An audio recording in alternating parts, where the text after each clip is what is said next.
ევროკავშირში კომისიაში ჯერ არ დასრულდა უბრალოდ შეხვედრა და 19 საათზე ჩვენი დროით დაახლოებით იქნება კაია კალასის ბრიფინგი და ჩვენ მოვისმენთ პირდაპირ მის განცხადებას, მაგრამ რაც აქამდე ჩვენ ვიცით, განსაზღვრულია თარიღი 31 აგვისტო, რომელიც ამ პერიოდამდე ქართულმა ოცნებამ უნდა მოახერხოს, პირობა არის წაღენებული და რაც ვიცით, საუბარი არის პატიმრების გათავისუფლებაზე, პაციენტის პატიმრების გათავისუფლებაზე და იმ დრაკონული კანონების გაუქმებაზე. ეს პირობა, რაც ქართულმა ოცნებამ უნდა შეასრულოს და დაუბრუნდეს დემოკრატიულ გზას.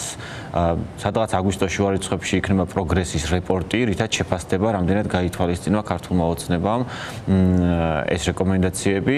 წინააღმდეგ შემთხვევაში დაიწყება ვიზების შეჩერების პროცედურა და ის წერილი, რომელიცაც გამოუგზავნის კომისია ქართულ ოცნებას, არის ამ შეჩერების პროცედურის პირველი ნაბიჯი. აქამდე თუ სიტყვიერი გაფრთხილება იყო ქართული ოცნების მიმართ, ჩვენ უკვე ვხედავთ, რომ ეს ამან მიიღო ოფიციალური სახე და ოფიციალური წერილის სახით ქართული ოცნება მიიღებს წერილს. ესა ნაბიჯი პირველი იმისთვის, რომ ეს პროცედურა დაიწყოს სექტემბერში, იმის მიხედვით თუ როგორ შესრულდება ეს პირობები, ევროკავშირი დაიწყებს ამ პროცედურის ამუშავებას. მთავარი აქ არის ის, რომ მიძინა ივანიშვილმა და მისმა ჯგუფმა პირად სკამებს და პირად ინტერესებს გადააყოლეს ქვეყნის ინტერესი, როგორც ჩვენ ნახეთ ამერიკის შემთხვევაში, ელჩი დანიგანის წერილი ინტერვიურაც მოვისმინეთ, იგივე საკეთებს ევროკავშირის მიმართ, იქაც როგორც სტრატეგიული პარტნიორობა ამერიკასთან გადააყოლეს პირად ინტერესებს, იგივეს ვხედავთ უკვე ევროკავშირის მიმართ, ივანიშვილი თავის სკამის შენარჩუნებისთვის და პაპუაშვილი და ღარიბაშვილი და ვინც არიან ჯგუფში შემორჩენილები, ისინი ცდილობენ საკუთარი ინტერესების გადარჩენას და არა ქვეყნის. ცხადია, ივანიშვილს ეკისრება პირდაპირ პასუხისმგებლობა და მის რეჟიმს და კავშირი არაფერი არ აქვს ამას თავად ევროკავშირთან ან ევროპის სტრუქტურებთან ისინი მიყვებენ იმ გეგმას, რა გეგმაც არსებობს. კი, გიორგი, აქ უბრალოდ რაღაცნაირად კვლავ გაჩნდა დისკუსია იმის შესახებ, როგორი უნდა იყოს ოპოზიციური პარტიების, თუნდაც ოპოზიციური ინფრასტრუქტურის პოზიცია ამ თემასთან დაკავშირებით. დისკუსია იმის გარშემო, რას მოუწოდებს, თქვათ, ოპოზიცია ევროკავშირს, ხო? და არასამთავრობო სექტორი მათ შორის. სწორია თუ არა მოწოდება იმისა, რომ თქვათ უვიზო მიმოსვლა არ შეჩერდეს. მაგალითად, გახარიამ ძალიან ღიად გააკეთა მიწოდება, რომ ის მიიჩნევს, რომ უვიზო მიმოსვლა არ უნდა შეჩერდეს და ის ამისთვის მუშაობს, ხო? არიან პოლიტიკური მოთამაშეები, რომლებიც თვლიან, რომ საერთოდ აზრი არ აქვს აქედან მოწოდებებს ამ თემასთან დაკავშირებით და ეს ასე არ წყდება და პოპულიზმიც კი არის ამ საკითხში ასე ჩართვა. მეორე მხრივ არსებობს ასეთი ხედვაც, რომ ოცნება კარგად იყენებსო ევროკავშირის და ევროპული სტრუქტურების ამ ნაბიჯებს შიდა პროპაგანდისათვის და ამბობს, რომ აი ნახეთ რისთვის ვისჩებით. და ამას იყენებს იმისათვის, რომ განწყობები ევროკავშირის მათ ნეგატიური უფრო გაახულოს. თქვენი ხედვა სად არის და აი ამ საკითხებთან დაკავშირებით რას ფიქრობთ? დავიწყოთ თავიდან, ანუ თვითონ თავად გახარიას განცხადება ცხადი არის პოპულისტური. როდესაც ევროკავშირთან ურთიერთობა, ვიზა ლიბერალიზაცია, DCFTA, თუნდაც free trade, რომელიც თავისუფალი ვაჭრობა, რომელიც მონოპოლარი არის და ბევრი შრომის შედეგად მიაღწია საქართველოს, არის პრივილეგია, რაც მიიღო საქართველოს იმ რეფორმების საფუძველზე, დემოკრატიული რეფორმების გაატარა ქვეყანამ და გახდა იმის ღირსი, რომ ქონოდა თავისუფალი მიმოსვლა ევროპასთან. ქართულმა ოცნებამ ბოლო პერიოდში ყველაფერი გააკეთა იმისთვის, რომ ეს წინსვლა რეგიონში პირველი დემოკრატიის შუქურა ყოფილიყო საქართველოს ეს ფუნქცია დაეკარგა საქართველოს. შესაბამისად ის პრივილეგიები, რაც საქართველოს უნდა მიეღო და რა პრივილეგიებსაც იღებდა, გადახედა ევროკავშირმა.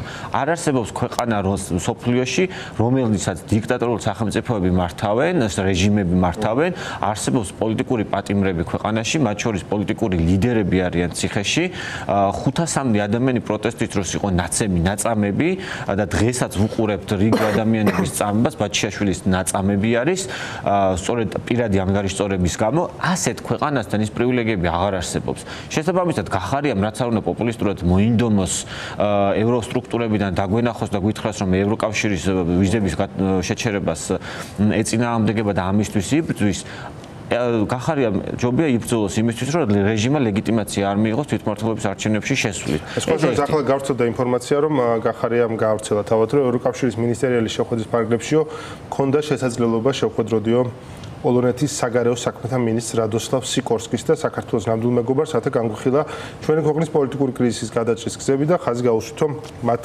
კოორდინირებული ქმედებების გადამწყვეტ მნიშვნელობასო ამ საქმეშიო. თუმცა მიიჩნევთ თუ არა რომ ეს პრობლემური არის გახარიას ამ ხრივ მუშაობა მსხვერპლი? გახარი არ მუშაობს. საქმეც ეგ არის რომ გახარია ვერ იმუშავებს ევროსტრუქტურებთან ინფორმით, რომ შეაჩეროს თუნდაც ვიზების ლიბერალიზაციის შეჩერების პროცედურა, რომელიც დაწყებული არის, ამას ვერც ერთი პარტია ვერ იზავს. როგორც თქვი, თუ საქართველოს აღარ არის დემოკრატიული სახელმწიფო და არის ავტორიტარული რეჟიმი, რადგან ისაუბრა კაია კალასმა დღეს თავის ინტერვიუში, ასეთ სახელმწიფოებთან ევროკავშირი ვალდებულია შეაჩეროს თავისუფალი ანუ გააუქმოს ის პრივილეგიები ქვეყანასთან, რომელიც აქვს. მაგრამ ამისი მთავარი პრობლემა არის ივანიშვილის რეჟიმი. ის თქვენ არგუმენტი რაც თქვით, რომ ამას პროპაგანდისტვის იყენებს არასარფიანად, როდესაც თავად ივანიშვილი არის ამის შემოქმედი. ანუ ივანიშვილი იცავს თავის სკამს, ქართული ოცნების წევრები იცავენ თავის სკამს იმისთვის, რომ საქართველოს დაისაჯოს. ანუ ეს ასე აკეთებენ, ანუ თავად აღმასრულებელი კი გამოდის ევროკავშირი, მაგრამ შემოქმედი ამის არის ივანიშვილი და მისი რეჟიმი.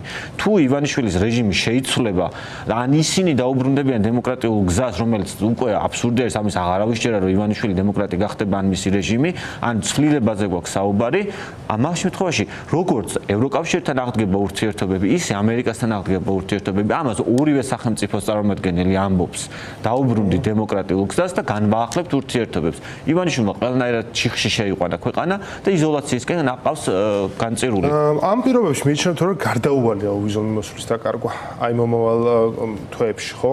ხალხის პროტესტი არის დამოკიდებული და ხალხის აქტივობაზე. ხელისუფლება თუ არ შეიცვალა, ესე იგი დავკარგავთ აუცილებლად. ცხადია, როცა ხელისუფლება თუ არ შეიცვალა გარემო, ხო? თუ არ შეიცვალა ხელისუფლებაც გადადგა საკამჯი. თუ არ შეიცვალა ივანიშვილის რეჟიმი, ცხადია საქართველოს დაკარგავს ვიზა ლიბერალიზაციას. ეს არის აქსიომა, ეს არის თეორიული ჩარჩოა, ანუ ვიცით ამის როგორ მოქმედებს, მით უმეტეს ივნისში მიღებული ახალი რეგულაცია ვიზების შეჩერების პირდაპირ მიმუნული არის ადამიანის უფლებების დარღვევაზე, ევროკავშირს, ევროსაბჭოსთან ურთიერთობები აქვს, EU-თოდირთან ურთიერთობები აქვს, ანუ ეს არის სინქრონული საერთაშორისო სტრუქტურები, რომლებიც ამბობენ, რომ საქართველოში ადამიანის უფლებების მასიური დარღვევა მიმდინარეობს. იმ ფონზე რა ფონის გვაქვს დღეს ქვეყანაში. შესაბამისად, ამ ასეთ ქვეყანასთან პრივილეგიები ევროკავშირს ვეღარ აქვს. ერთადერთი გამოსავალი არის ქართული ოცნების რეჟიმის ცვლილება და ცვლილებისთვის საჭირო არის პროტესტში მონაწილეობა, პროტესტის გაფართოება, ხალხის პროტესტი 19-ში 19 საათზე აუცილებელი არის, რომ რაც შეიძლება მეტი ადამიანი იყოს, რომ რაც შეიძლება მეტმა ადამიანმა დააფიქსიროს თავის პოზიცია, რომ ივანიშვილი წარმოადგენს რუსეთს და ის ხალხი, ვინც ქუჩაში დგას, წარმოადგენს საქართველოს და საქართველოს ინტერესებს. ესაა მთავარი. 19 აქცია ახსენეთ და სხვა შორის იქნება თუ არა ეს საზომი, ეს აქცია და მისი ზომა, მასშტაბი, იმისათვის როგორია ბოიკოტის იდეის მხარდაჭერა ოპოზიციურ ამორჩეველში. ხო, შეგვიძლია ჩავთვალოთ ეს საზომათაც, თუმცა ჩვენ ვიცით საზოგადოებას რაღაც 250 მერამდენე დღე არის პროტესტი უწყვეტად მიმდინარეობს და როგორც კი რაოდენობაზე იწყება საუბარი, ეს ეხმარება ქართულ ოცნებას მე თავის პროპაგანდისტვის გამოიყენოს.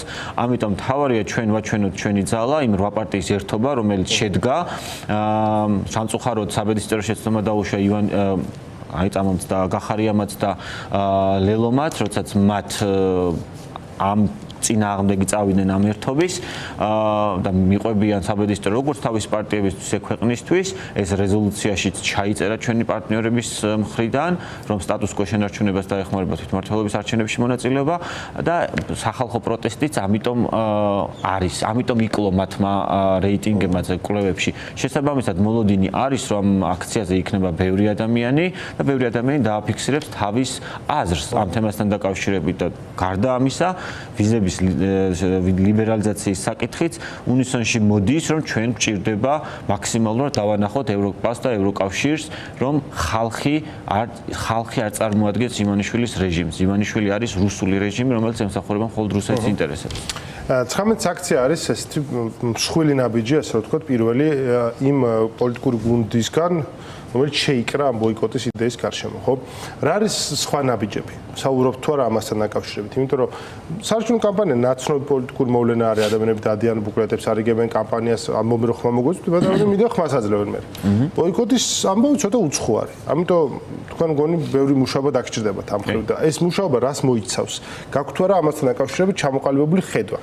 ცხადია ხედვა არის, ეს ხედვა მუშავდება ყოველდღიურ რეჟიმში არის შეხვედრები, სხვადასხვა მიმართულებით, სხვადასხვა საზოგადოებრივ ჯგუფებთან მიმდინარეობს შეხვედრები, სტრატეგია, რომელიც ასევე 19-ში იქნება წარდგენილი, გეგმა, რას ვაპირებთ, როგორ ვაპირებთ, ამიტომ მნიშვნელოვანი არის, რომ აქაც აქციაზეც და ზოგადად პროტესტში ჩართულმა ადამიანებმა კარგად გაითავისონ, რომ ხანგრძლივი პროცესი არის და ამ ხანგრძლივ პროცესში საჭირო არის გამძლეობა, მოთმინება, იმიტომ რომ ეს არის საინფორმაციო ომია, ხო, ორივე მხარე, ორი ბლოკი, ქართული ოცნება და პროდასავლური პარტიები თავისი ხალხით ქუჩაში რომლებიც დგანან ამდენი ხნის მანძილზე და გამძლეობაზე არ ჩვენ ხედავთ რომ ივანიშვილის რეჟიმი შესუსტებული არის, შესუსტებული იმ კუთხით რომ თავად ებრძვის უკვე თავისივე შვილებს დაერია და ჭამს, იმიტომ რომ ეს მათთვის განხეთქილების საგნად იქცა ქვეყანაში მიმდინარე ამდენი ხნის მანძილზე პროტესტი, ამიტომ გამძლეობაზე ჩვენ უნდა გავუძლოთ დიდ უფრო მყარები უნდა ვიყოთ ჩვენს გადაწყვეტილებაში